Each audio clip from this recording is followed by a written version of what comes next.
Biz qachon mustaqil bo'lamiz? Abduri Fidoyi. Uyg'ur millati yo'qolish girdoviga yiqilishib qolgan navbatdagidek halqaliq paytda mustaqillikning millatning uzun mazgillik mavjudligi va taraqqiyot uchun birdan-bir chiqish yo'li bo'lib qoladiganligini to'nib yetmagan Uyg'ur bo'lmasi kerak. Vatandagi qarindoshlarimiz uchrayotgan zulmlarga munosabatlik har bir xabar yetib kelganida ba'zi do'stlarimning kecha uxlayolmaganligini aytib, qachonmi bu Xitoylardan qutulamiz, qachonmi mustaqil bo'lamiz deyishlari meni bu yozmani yezishga muyassar qildi. Biz zodi qachon mustaqil bo'lamiz? Javob nihoyatda oddiy. Biz mustaqillikka loyiq bo'lgan chig'imizda. Hala bugungacha birimiz Sharq Turkiston Cumhuriyetini mustamlikdan ozod qilamiz desak, yana birimiz Uyg'uriston Cumhuriyeti quramiz deb, yana birimiz Buyuk Turkiston diyorida xilofat quramiz desak, yana birlarimiz haqiqiy avtonomiya basi mayliti desa, yana ba'zilarimiz demokratik Xitoyda xotirjam yassak shu yetarlik edi desa, yana birlarimiz bo'ladigani bo'ldi. Biz tugdik. Singan nenimizni yayli deyishidi. Ko'pincha tashkilotlarimiz bo'lsa, texnicha do'kon shaklida ne sistemalik, ne kasblashish, ne ko'lamlashish yo'q. Shundoq ekan, xalq ichida ko'krak kerib oldiga chiqadiganlar nihoyat oz. Beshini ichiga tiqib yurganlar samandek. Davo uchun hech qilmaganlar xotirjam, davo uchun bir kishilik to'kib qo'shay deb chiqqanlarning orqasida yetib oshqidek tuhmat, haqorat, fitna fasod. Hozirgi holatimizga chechilang'uluq, gangirash va tingirqashlar bizning mustaqillikka loyiq emasligimizni ma'lumali deb ko'rsatib turibdi. Undaqda qanday qilganda mustaqillikka loyiq bo'la olamiz? Birinchidan, bizda eng avval kuchlik mustaqillik irodasi yetilishi kerak. Mustaqillik shiorımizda samimiy bo'lishimiz lozim. Ya'ni mustaqillik uchun shaxsiy manfaatimizni, oilamizni, urug' tuqqan do'st birodarlarimizni, jinimizni va milimizni qurbon qila oladigan bo'lishimiz shart. Mustaqillik uchun kurash qilsam, Xitoy vatanniki mol-mulkimni musodir qilamiki, tijorat yo'limni to'sib qo'yamiki, oilamni, urug' tuqqan do'st birodarlarimni sulab qo'yamiki, meni qaslab qo'yamiki va shuningga o'xshash tugumas mekilardan ansirab yursak, Xitoy qiladiganini qilaveradi. Bu ansirashlarimiz jim yotsaqmi bir-birlab reallikqa aylandi mana. Kurash qilganimizda bo'lsa, bularning ba'zilarini qo'g'dab qola olishimiz eng yomon bo'lgandimi, jim yotqanchilik ahvol yuz berishi mumkin. Demak, to'laydigan badalimiz o'xshash bo'lgan ekan, bizning tanlay oladiganimiz beshimizni ichimizga tiqib vijdon azobida yashash yoki oila, urug' tuqqan, do'st birodarlar va millatimizni qo'g'dash yo'lida dushmanga qarshi yigitlarcha yashash. Umidki vatanning mustaqilligi uchun to'hfa qo'shib, mustaqillikning halovatini tetib, bu dunyoda urug' tuqqan do'st birodarlarimizning oldiga, oxiratda yaratquchi zotning oldiga yuzimiz yo'riq oldi berishga nasib bo'lg'ay. Qisqacha qilib aytganda, bizning irodamiz yo mustaqillik yo o'lim. Og'zimizdan chiqqani amaliy harakatimizda ifodalanish kerak. Endi har birimiz o'zimizdan so'rab boqayli. Menda shundoq iroda bormi?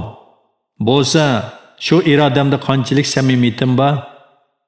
Ikkinchidan, bizda muhojiratdagi xalqimiz va partiya tashkilotlarimiz e'tirof qiladigan va qo'llaydigan bir markaziy organ bo'lishi kerak.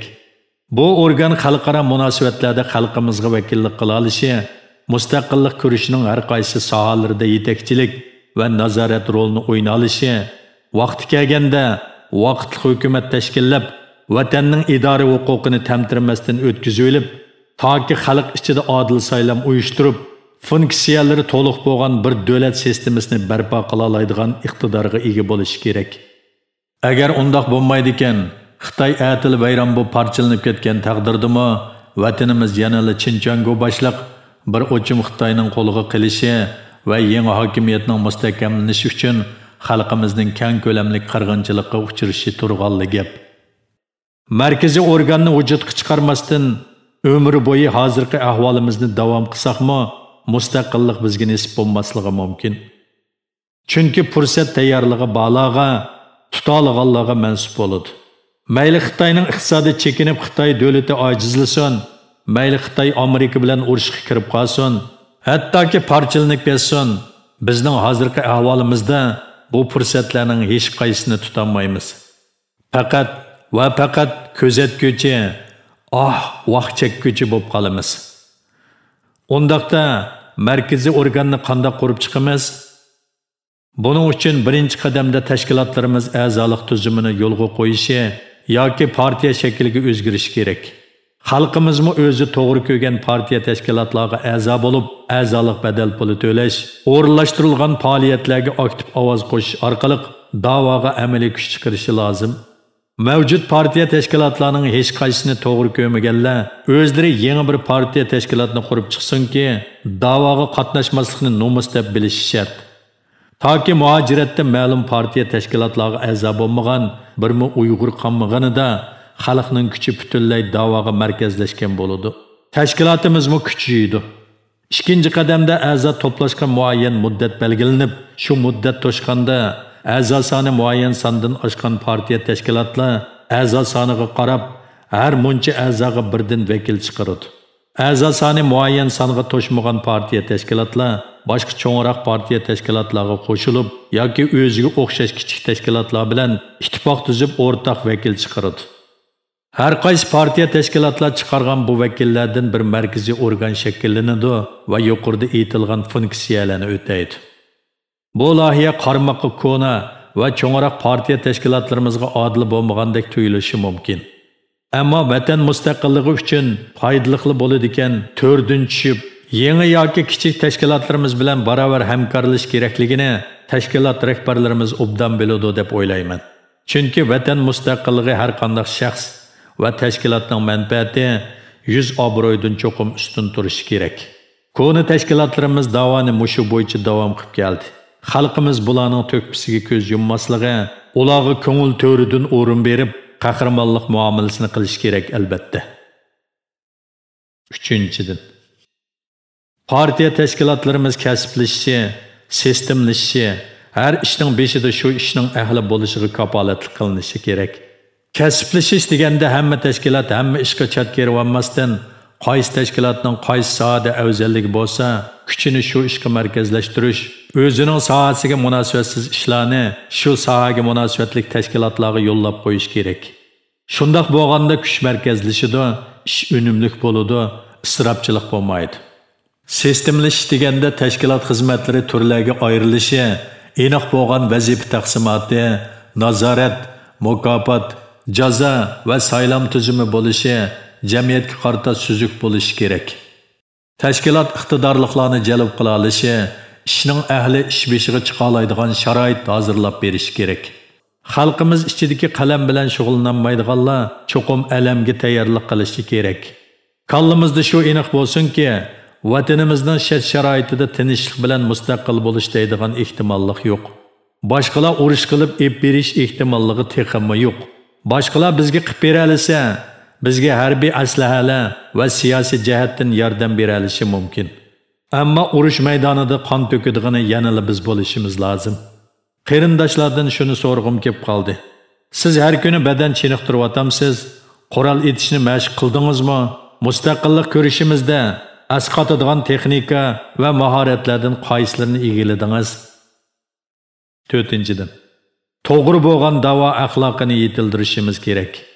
Tashkilotlarimiz har vaqt da'voning manfaatini tashkilotning manfaatidan ustun qo'ya olishi, da'voni bizli yaxshi qila olamiz, bizli qilishimiz kerak, boshqalar elashtirmasin deydigan da'vo qo'riqchiligidan saqlanishi, da'vo yo'lida kurash qilayotgan boshqa tashkilot va shaxslarga hujum qilmasligi, bir-birining qilgan ish faoliyatlaridan qusur tepib, kaynidan gap tarqitishning o'rniga hamkorlik o'rnatib, kam yerlarni to'liqlashi, koni yangi cho'ng kichik tashkilotlar o'zaro to'r talashganning o'rniga barobarlikni tashabbus qilib hamkorlik o'rnatishi lozim.